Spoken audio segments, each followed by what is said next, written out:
Assalamualaikum warahmatullahi wabarakatuh. Bertemu lagi kita dalam mata kuliah, manajemen kuantitatif untuk agribisnis. Semoga semua dalam keadaan sehat sehingga dapat menyimak perkuliahan kita hari ini dengan baik. Saya akan melanjutkan materi yang saya sudah sampaikan minggu lalu terkait dengan, pengujian statistika. Jadi minggu lalu kita sudah mempelajari berbagai jenis data dalam pengujian statistika, jenis-jenis statistika, dan hari ini kita akan masuk dengan, perumusan dan pengujian hipotesa.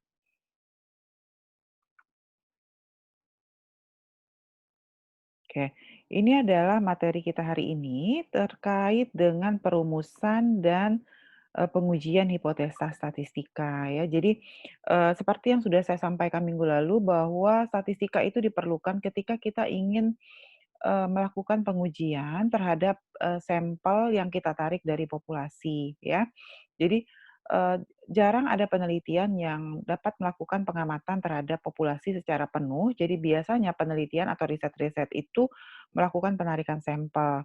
Nah, ketika kita ingin, hasil kesimpulan kita berlaku untuk populasi, maka sampel-sampel yang diambil itu harus melalui pengujian statistika, supaya nanti kesimpulan yang diambil bisa berlaku untuk, populasi. Seperti saya sudah sampaikan minggu lalu, statistika terbagi menjadi dua, yaitu statistika deskriptif dan statistika inferensia.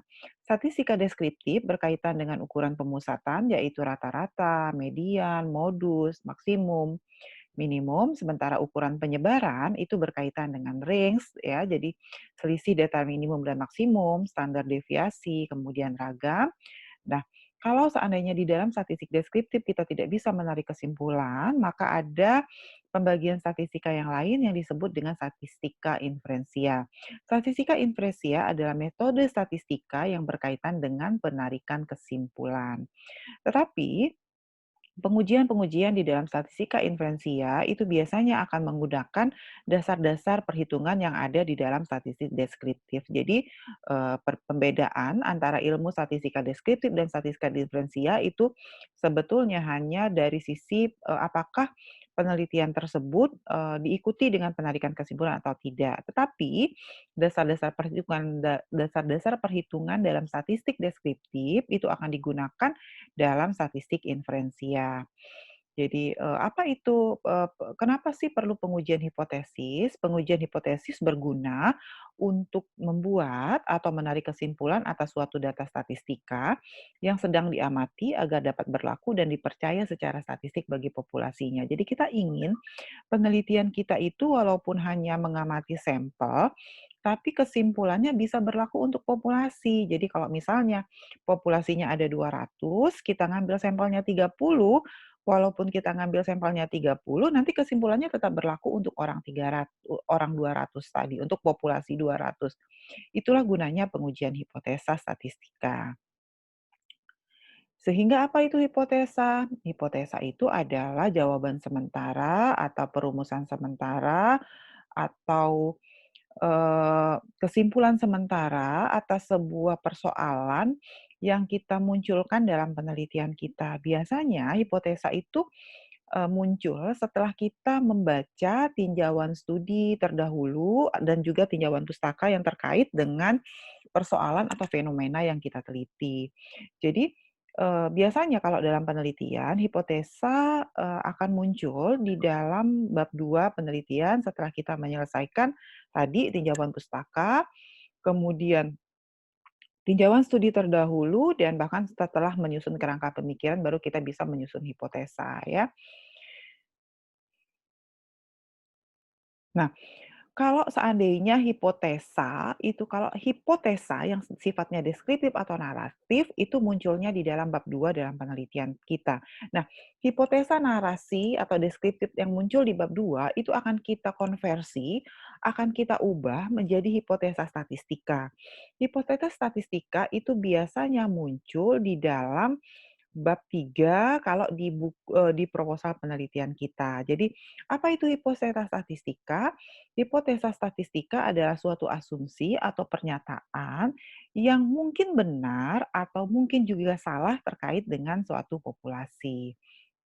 Contohnya, Ada pernyataan bahwa rata-rata pendapatan masyarakat kota A sekitar 75.000. Ya. Jadi pernyataan bahwa rata-rata pendapatan masyarakat kota A sekitar 75.000 itu bisa betul, bisa juga salah ya. Jadi maka hipotesa nolnya mu sama dengan 75.000 dan hipotesa alternatifnya adalah mu tidak sama dengan 75.000. Dalam kasus di atas, pernyataan mengenai rata-rata pendapatan masyarakat di kota A adalah suatu hipotesis. Untuk membenarkan atau menyalahkan hipotesis ini, maka kita perlu pengujian hipotesis, ya. Jadi, yang mana yang hipotesa statistika, yang ini yang hipotesa statistika. Hipotesa statistika inilah nanti yang akan diuji. Hipotesa statistika ini turun dari mana? Turun dari hipotesa deskriptif yang ada di bab 2 penelitian kita. Maka terkait dengan penarikan kesimpulan dalam hipotesa, jadi tadi kan sudah disampaikan bahwa statistik deskriptif itu berkaitan dengan penarikan kesimpulan. Nah, terkait dengan penarikan kesimpulan dalam hipotesa, maka ada beberapa, tipe, keputusan yang bisa diambil dalam hipotesa, eee dalam pengujian hipotesa untuk statistik deskriptif. Yang pertama, jika hipotesa H0 benar, kalau kita menghipotesakan H0 benar, maka kita terima H0 ketika di kesimpulan, maka itu berarti keputusan benar tipe 1, berarti benar kita itu, tepat sudah. Tetapi jika H0 benar, kemudian ternyata keputusan yang kita ambil di akhir adalah tolak H0, maka itu berarti kita melakukan kesalahan jenis 1. Apa itu kesalahan jenis 1? Kesalahan jenis 1 adalah kesalahan yang dibuat pada waktu menguji hipotesa, di mana kita menolak H0 padahal sesungguhnya H0 benar. Atau dengan kata lain, peluang menolak H0 yang benar. Yang kedua, bisa saja kita membuat H0-nya salah, menyusun hipotesa H0-nya salah. Bisa salah itu karena kita kurang membaca tinjauan pustaka dan tinjauan studi terdahulu, bisa salah karena kita menarik kesimpulan dari bacaan kita itu ternyata tidak betul. Jadi bisa saja hipotesa yang kita buat itu salah. Nah, kalau hipotesa yang kita buat itu salah, harusnya kan kita tolak H0 ya, maka berarti itu adalah keputusan tepat tipe 2. Tetapi ketika H0-nya salah, kemudian kita terima, maka berarti kita melakukan kesalahan jenis 2 atau kesalahan beta kalau menurut statistika. Kesalahan jenis 2 adalah kesalahan yang dibuat pada waktu menguji hipotesa, di mana kita menerima H0, padahal sesungguhnya H0 itu salah. Dengan kata lain, kita melakukan peluang menolak H0 yang salah. Nah, ini adalah 5 tahap dalam pengujian hipotesa. Hipotesa. Pertama, kita harus merumuskan hipotesis NOS dan hipotesis alternatif. Kedua, kita harus menentukan uji statistika. Yang ketiga, kita diminta untuk memilih taraf uji. Yang keempat, menentukan wilayah kritis. Dan yang kelima, kita baru bisa mengambil kesimpulan apakah kita menolak H0 atau justru tidak menolak H0 atau kita menolak H0. Ya, jadi ini taraf tahapnya. Kita akan lihat satu persatu. Yang pertama adalah pembentukan hipotesa. Hipotesa itu ada 2 jenis, ada hipotesa nol, ada hipotesa tandingan atau hipotesa alternatif. Hipotesa nol biasanya dilambangkan dengan H0 dan hipotesa tandingan atau alternatif biasanya dilambangkan dengan HA atau ada juga buku yang menulisnya dalam bentuk H1. Pasangan H0 artinya HA, menentukan kriteria pengujian yang terdiri dari daerah penerimaan dan daerah penolakan hipotesa. Daerah di mana nanti H0 ditolak disebut dengan daerah kritis atau wilayah kritis. Parameter yang diuji apa sih sebetulnya dalam dalam statistika? Parameter yang diuji bisa macam-macam, bisa rata-ratanya, bisa simpangan bakunya, bisa proporsinya ya. Jadi tergantung nanti parameter apa yang akan diuji. Biasanya yang rata-rata kalau yang diuji adalah nilai nilai tengah. Tapi bisa kita menguji yang lain, bisa menguji simpangan baku, bisa menguji proporsinya. Bagaimana merumuskan hipotesa nol? H0 mengindikasikan hasil pengamatan kita dibandingkan dengan hipotesa yang dibuat tidak berbeda. Ya, karena itu hipotesa nol tandanya selalu sama dengan, karena dia artinya tidak berbeda. Terbalik dengan hipotesa alternatif. Hipotesa alternatif adalah pernyataan spesifik yang berbeda dengan nilai hipotesis nol. Karena itu, hipotesa alternatif HA atau ada juga beberapa buku yang menyebutnya dengan H1 memiliki nilai lebih besar, bisa punya nilai lebih kecil, bisa punya nilai tidak sama dengan. Karena itu, hipotesa alternatif nanti ada dua jenis, ada uji dua arah atau dua sisi. Jika nanti hipotesa alternatifnya tidak sama dengan, ada uji satu arah atau satu sisi jika nanti hipotesa alternatifnya tandanya lebih besar atau tandanya lebih kecil. Nah, ini penjelasan lebih lanjutnya, ada hipotesa dua sisi atau dua arah, ada hipotesa satu sisi atau hipotesa dua arah. Bedanya apa? Bedanya di sini, di tanda pada hipotesa alternatif. Pengujian dua sisi, maka tanda pada hipotesa alternatif adalah tidak sama dengan. Tetapi pada pengujian satu sisi, tanda pada hipotesa alternatifnya bisa lebih besar atau lebih kecil. Mohon maaf, dikoreksi ya. Ini bukan H0 tetapi HA, dan yang ini juga sama, bukan H0 tapi HA. Jadi lihat, beda antara hipotesa dua sisi dengan hipotesa satu sisi terlihat pada tanda pada hipotesa alternatif. Pada hipotesa dua sisi, tanda hipotesa alternatif adalah tidak sama dengan, sementara pada hipotesa satu sisi, tanda pada hipotesa alternatif bisa lebih besar atau bisa lebih kecil. Oke. Kemudian, satu yang perlu kita pahami ketika nanti kita menggunakan hipotesa satu arah, lebih baik hipotesa alternatif lebih besar atau lebih kecil. Tadi saya sampaikan bahwa hipotesa nol selalu berbentuk sama dengan. Maka, jika nanti dia lebih besar, maka hipotesa nolnya bisa berarti lebih kecil sama dengan. Begitu juga ketika nanti hipotesa alternatifnya lebih kecil, maka hipotesa nolnya bisa berarti lebih besar sama dengan. Nah, hipotesa yang bermodel seperti ini namanya hipotesa komposit. Jadi, hipotesa nolnya tidak persis sama dengan, tetapi lebih besar sama dengan atau lebih kecil sama dengan. Nah, langkah yang kedua setelah kita merumuskan hipotesa nol dan hipotesa alternatif adalah menentukan uji statistika yang relevan. Ada banyak sekali jenis pengujian statistika. Mana uji yang dipakai itu tergantung pada variabel apa yang kita amati. Jadi ada variabel seperti perkuliahan minggu lalu sudah saya sampaikan, ada variabel kualitatif, ada variabel kuantitatif. Maka kita bisa menggunakan statistik parametrik atau menggunakan statistik non parametrik. Kemudian ditentukan oleh jumlah populasi gitu ya. Jika populasinya ternyata tidak menyebar normal, kita terpaksa menggunakan statistik non parametrik ya. Yang kedua, setelah nanti menentukan uji statistika, kita akan diminta untuk menentukan tingkat kepercayaan atau taraf nyata. Tingkat kepercayaan itu apa? Tingkat kepercayaan adalah angka yang menunjukkan berapa besar tingkat kepercayaan penelitian kita, alias angka batas hasil nilai uji kita diperbolehkan seberapa besar. Contohnya, penelitian di laboratorium biasanya digunakan tingkat kepercayaan 95% atau taraf nyata 5%. Atau bisa juga tingkat kepercayaan 99% dan taraf nyata 1%. Tetapi untuk penelitian-penelitian sosial terkadang ya kita menggunakan taraf nyata yang lebih lebar bahkan sampai dengan 25%. Kenapa pada penelitian sosial ekonomi kita diizinkan menggunakan taraf nyata yang lebih besar? Hal ini lebih berkaitan karena dalam penelitian sosial ekonomi kita sulit menjaga homogenitas sampel. Ya, tetapi tolong dipahami, walaupun penelitian sosial ekonomi mengizinkan taraf nyata yang lebih besar dari 5%, tetap kita pahami bahwa penggunaan taraf nyata yang lebih besar dari 5% itu menunjukkan kesalahan penelitian yang juga lebih besar. Jadi, hati-hati kalau kita ingin menggunakan taraf nyata yang lebih besar dari 5% ya.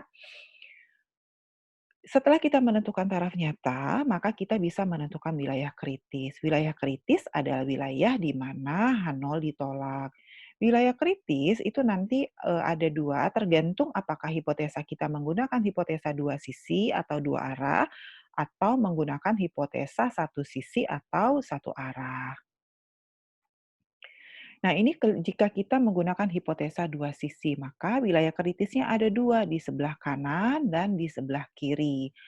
Artinya, ketika kita menggunakan hipotesa dua sisi, maka lihat taraf nyatanya harus kita bagi dua. Jadi, jika kita menggunakan taraf nyata 5%, maka dibagi dua menjadi sebelah kanan 0,025% dan sebelah kiri, mohon maaf, sebelah kanan 0,025 dan sebelah kiri 0,025. Tetapi jika kita menggunakan taraf nyata satu sisi lebih besar, maka nilai alfa kita tidak perlu bagi dua. Begitu juga jika kita menggunakan taraf nyata lebih kecil, maka nilai alfa itu tidak perlu kita bagi dua. Jadi wilayah kritis, saya ulangi, ada wilayah di mana H0 ditolak, sementara wilayah penerimaan ada wilayah di mana H0 diterima. Setelah kita menentukan wilayah kritis, maka yang kelima adalah kita akan membuat kesimpulan. Kesimpulan pengujian statistika itu ada dua. Apakah menolak H0, jadi kesimpulan statistika, itu ada dua, menolak H0, ya, atau menerima H0. Tolak H0 atau terima H0. Kesimpulan ini baru bisa diperoleh setelah kita selesai melakukan pengujian statistika. Oke, langkah kedua dalam pengujian hipotesa itu adalah pengujian statistika. Maka kita harus memahami berbagai alat uji yang bisa digunakan dalam pengujian statistika. Minggu lalu saya sudah sampaikan ada pengujian statistika parametrik, ada pengujian statistika non-parametrik. Nah, saya akan mulai masuk dengan uji pertama dalam statistika parametrik, yaitu ya nanti ada uji Z, ada uji T. Ya, uji Z adalah uji yang berlaku untuk sampel besar dan simpangan baku populasi diketahui, sementara uji T digunakan untuk sampel kecil dan simpangan baku populasi tidak diketahui. Kalau nanti baca riset-riset terkait dengan penggunaan uji T dan uji T lebih banyak digunakan dalam penelitian. Kenapa? Karena kalau kita menggunakan uji Z, ada syarat mengetahui simpangan baku populasi. Sementara saat ini rata-rata penelitian itu tidak mengetahui simpangan baku populasinya. Jadi karena itulah yang menyebabkan kenapa pengujian dengan menggunakan uji T lebih banyak dilakukan daripada menggunakan uji Z, ya. Itu yang pertama. Yang kedua, penelitian bisa menggunakan satu populasi, bisa mengamati satu populasi. Maka uji T yang digunakan adalah pada baris pertama dan uji Z atau uji T yang digunakan adalah pada baris pertama dan baris kedua rumusnya. Tetapi bisa saja dalam penelitian kita menggunakan atau mengamati dua populasi. Ketika penelitian kita mengamati dua populasi, maka nanti kita akan pisahkan apakah populasi tersebut adalah populasi terikat atau populasi bebas. Jika penelitian kita menggunakan populasi populasi bebas, maka yang rumus uji Z dan uji T yang kita pakai adalah rumus yang ada di baris ketiga dan baris keempat. Tetapi jika nanti pengujian kita adalah dua populasi terikat, maka kita akan menggunakan rumus uji T dan uji Z yang seperti ini, ya. Bisa saja penelitian itu tidak mengamati nilai tengah, tapi mengamati proporsi. Ketika kita melakukan pengujian terhadap proporsi, maka yang dipakai adalah uji Z dengan rumus seperti ini. Ya, dan bisa saja penelitian itu menggunakan uji ragam atau uji F. Ya, setelah ini kita akan bahas satu persatu mulai dari uji T untuk satu sampel. Minggu depan kita akan mempelajari penggunaan uji T untuk dua sampel bebas dan dua sampel terikat, ya.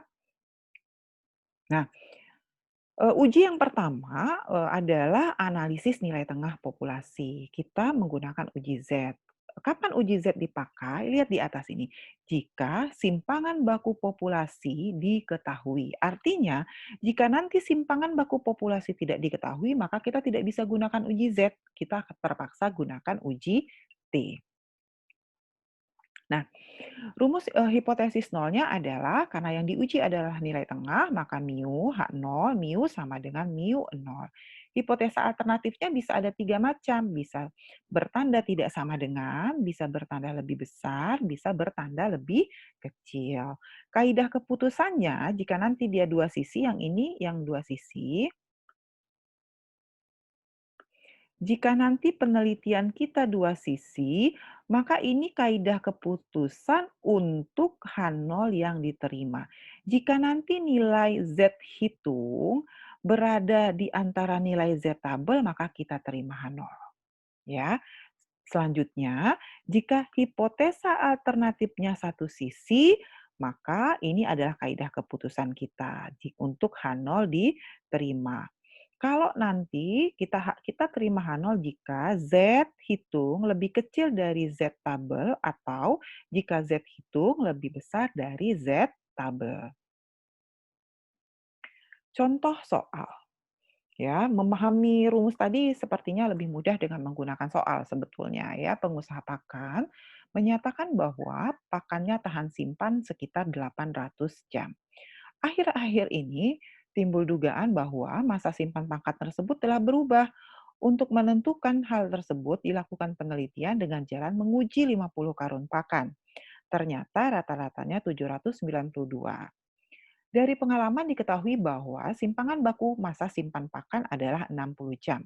Selidiki dengan taraf 0,05 apakah kualitas pakan sudah berubah atau belum.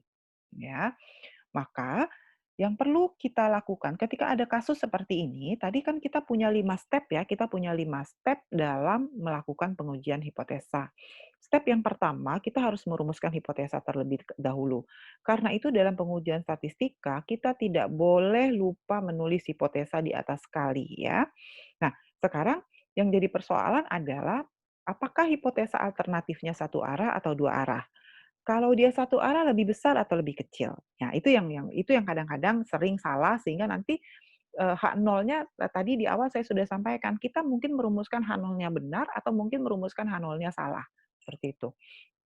Nah, misalnya pakannya tahan simpan sekitar 800 jam, ya, di sini sudah jelas disampaikan bahwa pakannya tahan simpan sekitar 800 jam. Kalau ada statement seperti ini, berarti tidak ada statement yang menyatakan bahwa dia masa simpannya lebih besar atau lebih kecil. Maka kalau dia ada kata sekitar, itu otomatis ya, hipotesa alternatifnya biasanya tidak sama dengan. Karena di dalam pernyataan tidak jelas disebutkan lebih besar atau lebih kecil.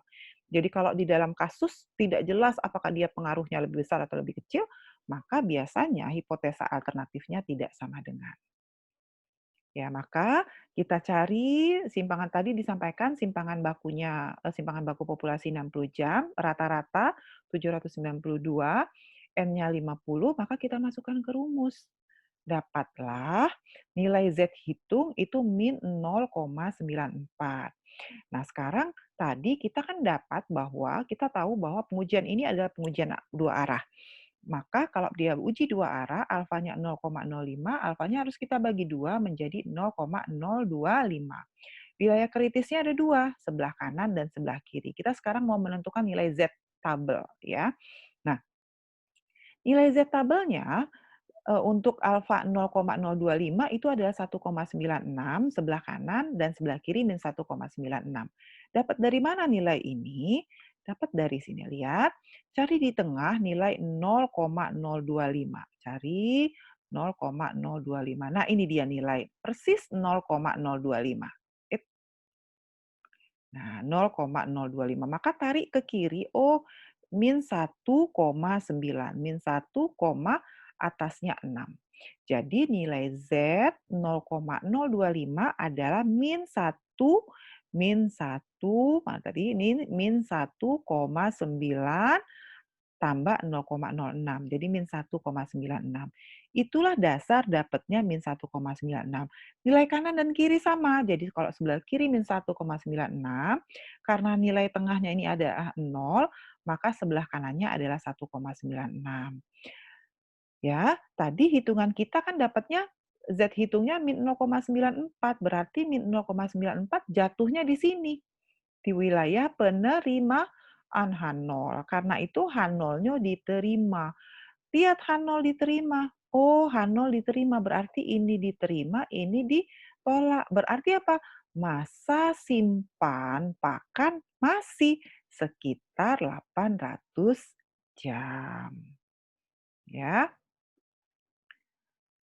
Kita lanjutkan yang kedua. Kalau soal yang pertama kita menggunakan uji Z itu, dengan asumsi simpangan baku populasi diketahui. Tetapi pada kasus-kasus tertentu, apalagi untuk kondisi saat sekarang ini di mana jumlah populasi sangat banyak, maka, jarang diketahui simpangan baku populasi. Ketika kita tidak punya data simpangan baku populasi, maka kita akan menggunakan uji T. Beda, rumusnya sama sebetulnya dengan rumus uji Z. Saya tunjukkan kembali rumus uji Z ya. Nah, ini lihat, ini rumus uji Z ya, ini bedanya hanya di sini. Kalau ini adalah simpangan baku populasi, sementara pada uji T, pembagi di bawahnya ini adalah simpangan baku sampel, ya. Contoh soalnya, kaidah keputusannya nanti sama. Nah, seperti sama soal yang tadi, tetapi diketahui simpangan baku populasinya 55. Kalau tadi kan simpangan baku, mohon maaf, kalau soal di awal tadi simpangan baku populasinya 60, kalau di sini simpangan baku sampelnya 55. Maka masukin aja ke rumus, tinggal tadi ininya diganti 55. Maka dapatlah nilai T hitung, nah kita pakai T hitung. T hitungnya min 1,09. Ini T hitung, maka kalau ada T hitung berarti kita harus buka tabel T atau T tabel. Ya, beda antara tabel T dengan tabel Z, jika tabel Z itu tidak dipengaruhi oleh jumlah sampel. Tetapi di dalam tabel T, dia akan dipengaruhi oleh jumlah sampel. Karena itu dalam tabel T nanti ada informasi DB. DB ini adalah derajat bebas. DB dihitung dari N-1, sehingga jika sampel kita 50, maka 50 dikurang 1 adalah 49. Sekarang kita buka tabel T, kalau tabel T-nya mohon maaf ini agak tidak terlihat, nanti bisa saya, share di e-learning ya tabel T-nya.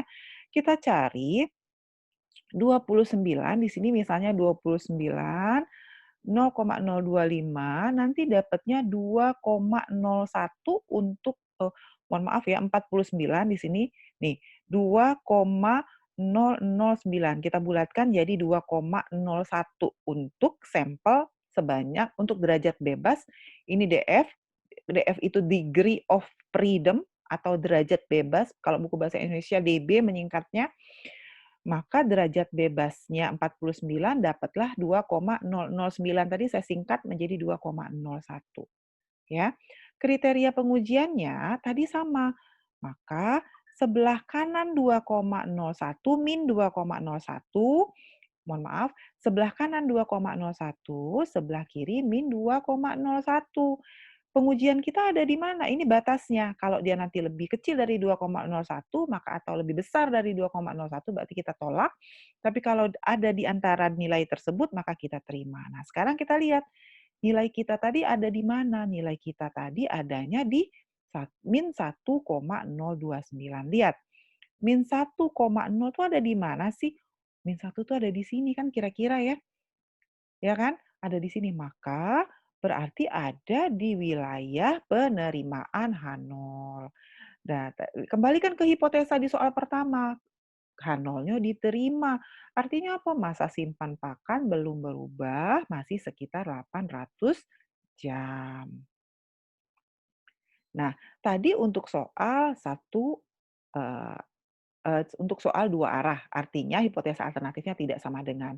Sekarang dengan cara yang sama, sebetulnya kita bisa melakukan pengujian untuk untuk hipotesa satu arah lebih besar atau lebih kecil ya.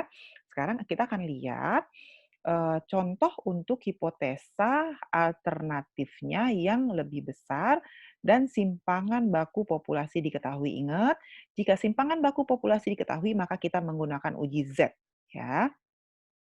Maka, kalau ada soal seperti ini, pada suatu pabrik pakan dihasilkan rata-rata 15,7 ton sekali produksi, hasil produksi mempunyai simpangan baku 1,51 ton. Metode produksi baru diusulkan untuk mengganti yang lama jika rata-rata per sekali produksi menghasilkan paling sedikit 16 ton. Untuk menentukan apakah metode yang lama diganti dengan yang baru, maka metode pemberian pakan yang baru dicoba 20 kali dan ternyata rata-rata per sekali produksi adalah 16,9 ton. Pemilik bermaksud mengambil risiko 5% untuk menggunakan metode baru apabila metode ini rata-rata menghasilkan lebih dari 16 ton. Bagaimana keputusannya? Lihat ya, ini soalnya lengkap gitu. Ada statement paling sedikit 16 ton, ada statement lebih dari 16 ton. Maka statement yang warna merah ini sebetulnya adalah statement untuk hipotesa nol. Dan statement yang ini, yang lebih dari 16 ton, ini adalah statement untuk hipotesa alternatif, ya. Maka hipotesanya lihat, hipotesa nolnya lebih kecil sama dengan, berarti dia menggunakan istilah hipotesa komposit, ya. Dan hipotesa alternatifnya lebih besar, rata-rata, mohon maaf, ini rata-rata 16,9, N-nya 20, simpangan baku populasi 1,51, dan mu-nya rata-rata nilai tengahnya 16. Masukin ke rumus. Ya, rumus Z, masukkan ke rumus dapatnya 2,65. Ini adalah nilai Z hitung. Tentu saja ketika kita sudah dapat nilai Z hitung, kita harus bandingkan kembali dengan nilai Z tabel. Sama seperti kita mencari nilai Z yang waktu dua sisi tadi, bedanya kalau dia satu sisi Z alfa, alfanya tidak usah dibagi dua, jadi alfanya tetap 0,05. Maka nanti cari lagi ya di tabel nilai tengah Z, cari di tengahnya 0,05, nanti dapatnya min 1,64. Ya, di pinggir, di kirinya, di sebelah kirinya itu 1,6, nanti di atasnya 0,04 di tabel Z yang di depan tadi. Maka hitungnya 2,65. Coba lihat, kita gambar sini. Nah, dia kan lebih besar ya, berarti daerah kritisnya hanya sebelah kanan. Ya, batasnya adalah 1,64. Hasil pengujian kita tadi dapatnya berapa? Hasil pengujian kita dapatnya 2,65. 2,65 ada di sebelah kanan atau di sebelah kiri? Tentu saja 2,65 di sebelah kanan. Berarti dia ada di wilayah penolakan H0. Artinya apa? Artinya H0-nya ditolak. H0-nya ditolak. Kalau H0-nya ditolak, maka H1-nya diterima. Maka kesimpulannya ini artinya apa? Rata-rata hasil metode baru memang lebih dari 16 ton, maka metode lama harus diganti. Maka kesimpulannya apa? Karena tadi dia ada di wilayah tolak H0, H0-nya ditolak, H1 diterima, maka kesimpulannya apa? Pakai metode baru saja. Ya, itu contohnya. Ini sudah. Nah, dengan cara yang sama, kita juga bisa melakukan untuk hipotesanya yang hipotesa nolnya satu arah lebih kecil. Bedanya nanti wilayah kritisnya ada di sebelah kiri, ya. Maka nanti satu yang perlu kita pahami, selagi nanti wilayah kritisnya ada daerah nilai Z hitung atau T hitung jatuh di wilayah kritis, maka kita akan tolak H0, ya. Kemudian sama, untuk uji satu sisi untuk HA atau H alternatif yang lebih kecil, kita bisa menggunakan ketika simpangan baku populasi diketahui, berarti kita pakai rumus tabel, pakai rumus Z ya, uji Z. Tetapi jika simpangan baku populasi tidak diketahui, simpangan baku maka kita pakai uji T. Apa beda uji T dengan uji Z? Tadi saya sudah sampaikan. Kalau uji Z, karena kita sudah tahu simpangan baku populasi, maka di dalam tabel Z tidak ada informasi tentang sampel. Tetapi ketika kita melakukan pengujian dengan uji T, kemudian kita masuk ke tabel T, tabel T dipengaruhi oleh jumlah sampel. Karena itu, di dalam tabel T itu ada degree of freedom atau derajat bebas. Derajat bebas dapatnya dari N dikurang satu atau jumlah sampel dikurang satu. Oke, demikian bahan kuliah kita hari ini terkait dengan perumusan dan pengujian hipotesis, ya. Jika ada hal-hal yang belum dipahami, mahasiswa diminta untuk bertanya di kolom forum yang sudah saya daftarkan di akun e-learning untuk mata kuliah manajemen kuantitatif. Saya tunggu pertanyaannya di forum, di kolom forum, dan saya akan berikan waktu selama 1 minggu bagi kita untuk berdiskusi mengenai topik 6 terkait dengan perumusan dan pengujian hipotesa statistika. Terima kasih, salam sehat selalu. Wassalamualaikum warahmatullahi wabarakatuh.